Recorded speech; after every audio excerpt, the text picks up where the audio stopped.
what I got going on here. I mean, this defrosted here has dried it up. I just put it on here a minute ago.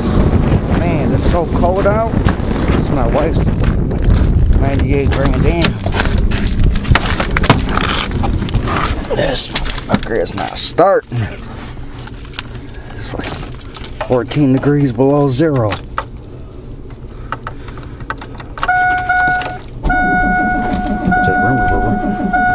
It's trying.